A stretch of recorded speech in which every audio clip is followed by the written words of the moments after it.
Nutrition, santé incarnée, Nathalie Carolle. Oui. Au menu de Viano aujourd'hui, Nathalie. Tarte aux poires sans gluten. Évidemment, sans gluten, mais avant. Merci.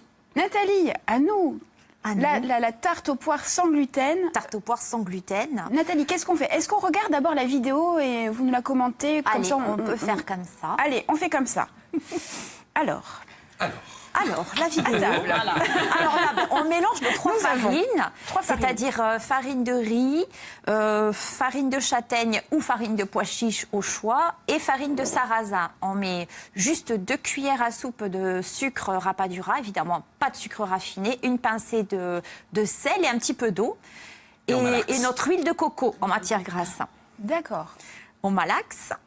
Et après, je préfère enfoncer le moule à la main comme ça, parce que sinon, les pâtes sans gluten, ça colle un petit peu au rouleau, c'est pas évident.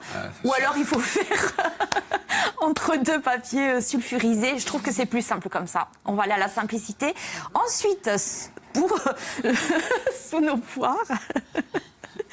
Alors, vous êtes parfaite, Nathalie. Vous êtes parfaite. On adore. Donc, on a... Vous savez que nous sommes vos premiers fans. Ah oui. Ah, mais vraiment, on ne parle que de vous. Je suis ravie. Alors, on a acheté des noisettes avec des dattes et du chocolat. On a mis sur le fond de tarte et ensuite, couper les poires et puis rajouter à peine un petit peu de sucre et quelques noisettes et au four. Et c'est top. Et alors, au four, combien de temps 30 minutes au four 180. D'accord. On préchauffe ou pas? Non, allez-y. Préchauffer, oui, on préchauffe au début. Oui. Ouais. Mais vous retrouverez la recette sur le site saveuronaturel.net. Je me posais une petite question. Oui. Les poires. Les poires. Est-ce qu'il faut les couper est-ce que les tranches doivent être fines ou plutôt épaisses? Ça dépend de la poire, mais je veux dire, allez, 5-6 mm. Pour être précise. N'hésitez pas à mesurer, il faut mesurer. Il faut mesurer, tu prends ton petit double décimètre avec la mandoline, voilà. Ça plus la mandoline. Bon, allez, on s'y colle. Allez, j'ai porté les gants pour l'oral aujourd'hui. Oui. Nathalie, pas de beurre, on est bien d'accord. Alors, pas de beurre, c'est l'huile de coco qui va nous faire la matière grasse. Ça va donner un petit goût. Ça va donner un petit goût. T'es encore solide, hein? Oui, alors dans la vidéo, t'es solide. Je me suis dit, là, je l'ai mise au bain-marie avant parce qu'à 25 degrés, en fait, elle fige. Et selon... Vie ma vie. Tu vois, je mets 1 heure à chaque fois à mettre les gants, t'as compris maintenant? C'est pour ça qu'on préférait les gants 3 doigts. C'est ça, les gants 3 doigts, c'était très bien. Mais la prochaine fois, je les emmène, c'est promis. Donc, les farine de pois chiche. Voilà, excusez-moi. Farine de riz. On y est, oui. Ces gants sont compliqués. Farine de sarrasin. On mélange toujours nos 3 farines. C'est pas possible. Hein. C'est pas possible. Une pincée de sel. Oui. Et le sucre que tu déposes après, c'est... Rapadura, sucre non raffiné.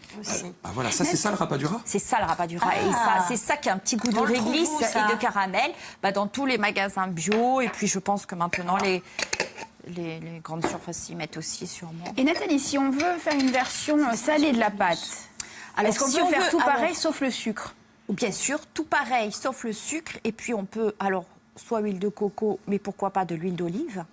Ah oui, l'huile d'olive. Et tout pareil, voilà, le sel. Allez. On malaxe. Ça détend, hein. Ça détend. Ça détend plus que de dérouler la pâte. C'est ce que je fais la plupart du temps. Et puis, les indices glycémiques de ces farines sont aussi plus bas que la farine de blé. Donc, du coup, pour les personnes qui font attention à leur consommation de sucre, c'est mieux aussi. Il y a plus de nutriments, c'est plus riche. Bon, allez, malaxe. Je malaxe, écoutez. Voilà, alors là, c'est comme... Ça, c'est quoi? Tu mets combien d'eau déjà? Alors, on le sent quand la texture est souple et que ça commence à former une boule. C'est pour ça que j'y vais doucement, parce qu'après, si on la noie, il va falloir rajouter de la farine. Je pense que c'est pas la peine d'en rajouter. Hein. Là, ça va. Ouais. Et qu'est-ce que vous nous conseillez comme chocolat? Alors, moi, je préfère le chocolat à 70%, évidemment. Ah, vous voyez.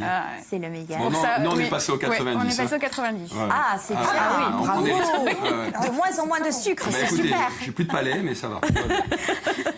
C'est un peu surprenant au début, mais c'est très bon. Ah oui, alors c'est vrai que ça surprend. Oui. Hein, Il faut que le palais s'adapte. C'est plus sec, moins gras aussi. ouais. Voilà. Et comme disait Caroline, on s'y habitue très vite. Oui. Comme les bonnes choses. Le chocolat, on s'habitue très vite à tout. Voilà, Laurent, sa première pâte sans gluten. Magnifique. C'est quand même un J'avais grand pas vu jour. ça comme ça. Ouais. C'est un grand jour. Bon, allez. C'est bien, vous avez fait une belle boule, Ouais. Laurent. Oui. Une très belle boule. Vous la montrez, s'il vous plaît, à nos téléspectateurs, votre boule. Voilà, regardez. C'est pas mal, ça. Ça se fait facilement, hein. Mais Ouais, oui. très facile. Bon, ben merci. Merci beaucoup, mesdames. Merci pour cette tarte aux poires sans gluten qui me paraît très délicieuse et qu'on va goûter tout à l'heure avec un petit café. Ça va être bien.